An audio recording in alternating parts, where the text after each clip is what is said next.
नमस्कार प्यारे बच्चों, कैसे हो बेटा? सभी अच्छे हैं ना? बेटा पार्ट नंबर 1 हम पढ़ चुके हैं और पूरा भी कर चुके हैं, है ना? तो आज हम करेंगे बेटे doctor Abdul Kalam part number 2, जिसका नाम है डॉक्टर अब्दुल कलाम। ठीक है, ये एक व्यक्ति का नाम है बेटा। ये आपको पिक्चर जो दिखाई दे रही है ये कौन है?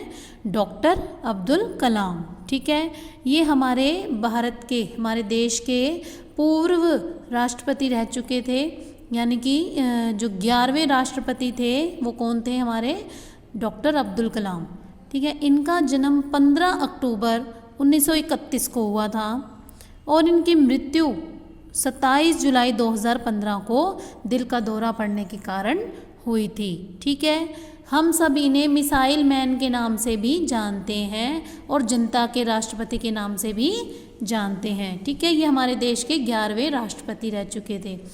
अब हम पढ़ेंगे आज इनके बारे में।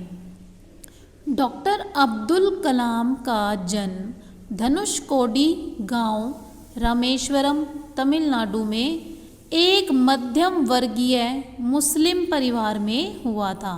इनका जन्म कहाँ हुआ था? एक मध्यम वर्गीय यानी मिडिल क्लास फैमिली मुस्लिम परिवार में हुआ था। इनके पिता जैनुलाब्दीन न तो अधिक पढ़े लिखे थे और न ही पैसे वाले थे। इनके जो पिताजी थे वो ज़्यादा पढ़े लिखे नहीं थे, न ही उनके पास बहुत अधिक पैसा था।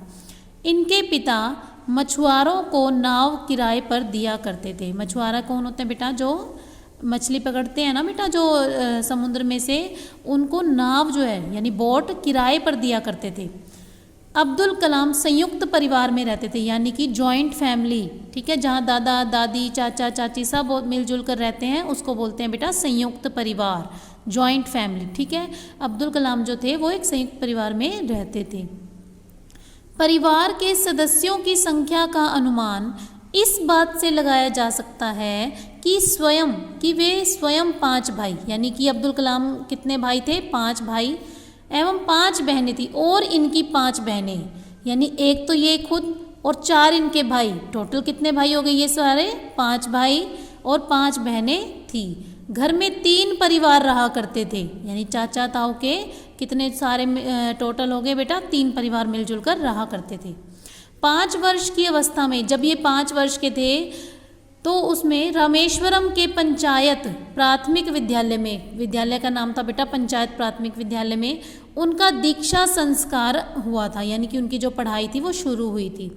उनके शिक्षक यानी कि जो उनके पढ़ाने वाले टीचर थे, इयादुराई सोलोमन ने उनसे कहा था कि जीवन में सफलता तथा अनुकूल परिणाम प्राप्त करने के लिए, यानी अपने अकॉर्डिंग, अपनी इच्छा के अकॉर्डिंग परिणाम प्राप्त करने के लिए तीव्र इच्छा, आस्था एवं अपेक्षा, इन 3 शक्तियों को भली भांति समझ लेना चाहिए और उन पर प्रभुत्व स्थापित करना चाहिए।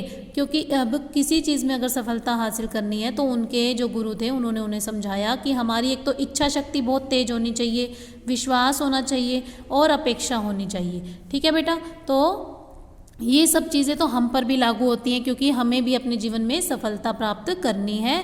तो आप सबको भी अगर कोई किसी कार्य को करना है तो उसके लिए इच्छा, विश्वास और उस कार्य के प्रति समर्पण, ठीक है, ये सब चाहे अगर आपके अंदर होगा तो बेटा हम निश्चित ही सफलता को प्राप्त कर सकते हैं। ठीक है, इसके बाद इनका वैज्ञानिक जीवन, ये हम कल पढ़ेंगे। आज हम इतना ही पढ़ेंगे बेटा। सभी ने ध्यान से बुक रीडिंग अच्छे से करनी है ताकि सभी को पढ़ना आ जाए। ठीक है बेटा।